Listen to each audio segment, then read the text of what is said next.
Welcome in, everybody. I'm Mike, and today we're going to be taking a look at the Indiana Jones Temple of the Golden Idol. With set number 77015, this set has 1,545 pieces. It comes with 5 minifigures, and with a retail price of $149, it only comes in at 10 cents per piece. A quick history lesson in the Indiana Jones history with LEGO. Back in 2008, they made 12 sets. Then the very next year, they only made 7, and then 14 years later, they only made 3. 2 of them are okay, and then one of them is obviously this set. I personally think LEGO knew that this new movie coming out in 2023 was going to be a question mark, and I mean, they weren't wrong, so maybe that's why they didn't put nearly as many sets out, and I couldn't agree more. But nonetheless, this set is by far the best one that came out. Let's dive into it. Getting into the box art, you can already tell that they did a really good job with this, with the features on the back, with the playable options, with the light options. Then it has a clip from the actual movie. Then it has the detailed photos all the way to the side with Indiana Jones on it. And then you go to the top of the box and you have the minifigures. All in all, LEGO did not cut any corners when it comes to making this box. After getting inside the box, you're going to find 15 bags and an instruction manual. After opening the instruction manual, you're going to find out a lot more in here than you expected. There's actually going to be reasons of why they made it, a little bit of history of the movie, a little bit of history of the design of it, the design team. There's plenty of information here. You can always pause to read more. Now getting into the minifigures, first off we have the Warrior, then we have Bellox, then getting into Indiana Jones, and last but not least, we have Sapato. The only question here is, where's Miriam Ravenwood? Now I get it, she's not in the scene of the movie, she's technically not even in the temple, but why not just add her? They've added her 4 different times throughout the history of Indiana Jones sets. Just add her, and we all know that LEGO doesn't always put minifigures with the correct sets, especially in the Star Wars editions. They'll add minifigures or won't add minifigures all the time. I don't know, it's just such an important character to the overall Indiana Jones experience. Just add Miriam Ravenwood and it would have been a little bit better. But let's dive into these other ones. I need one of the pieces your father collected. Diving in from least importance to most importance, you have the most classic skeleton that has been in 6 sets most recently.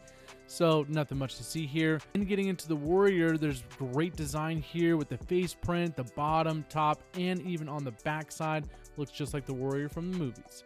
Next up we have Bollocks. Not much to see here on this one, unfortunately. It's just not really that exciting of a minifigure. It's the same as it's always kind of been.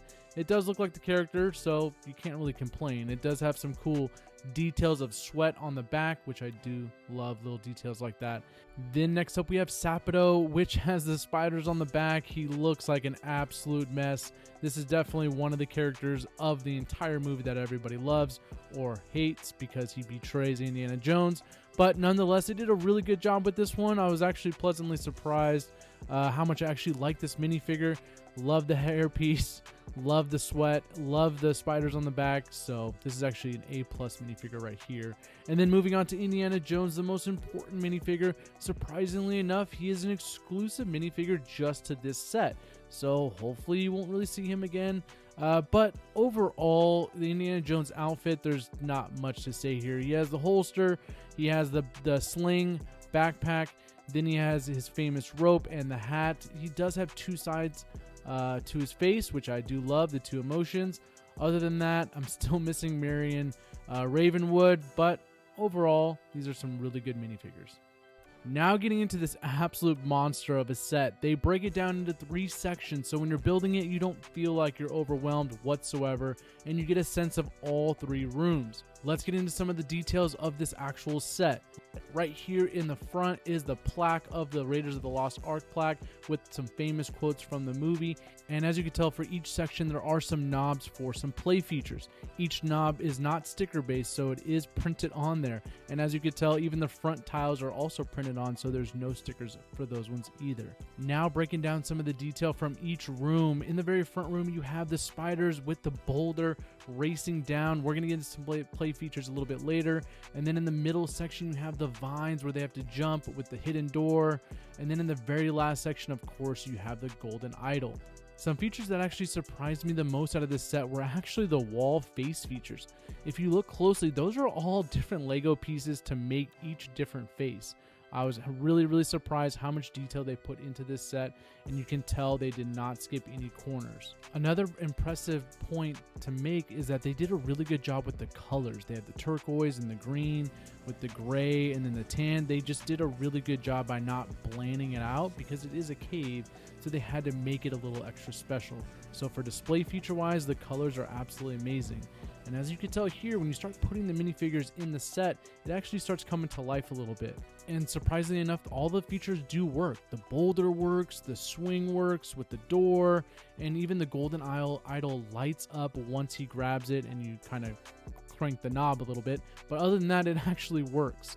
And everything works pretty smoothly. And then if you turn it around the backside, you're going to see a lot of the mechanical reasons of why it actually works, which was a really fun part of the design and build of this. When you're talking about experience on certain sets, some sets don't offer stuff like this. So for a diorama / play set, Lego did a really good job by bringing that experience to the building. All right, I'm going against house rules here, and I'm actually going to compare it to a really old set. And I don't normally do that, but Lego hasn't really put out a set recently that can kind of compare to this Temple of the Golden Idol. The only one that can is the last one back in 2007. The last one had 6 minifigures, 554 pieces. It was retailed at only $60, and it was actually at 10 cents per piece back then. Overall, I think Lego did a better job with this one. The only thing is the older one is valued at $500, and the newer one is actually on sale right now. But I will say I'm a little jealous we didn't get a plane in this one. Let's finally get into the grading aspect of this one. We're going to go through play, display, minifigures, and then of course price per piece. For play on this one, how could you not give this an A+? I mean, I think it has all the features you need it to have.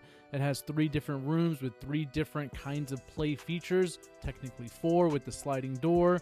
So overall, this is an absolute A+. Getting into display, which is one of my favorite ones because I don't really play with my sets. So display wise, this is also an A+. As you could tell, it looks really good. Kind of reminds me of the Viking set.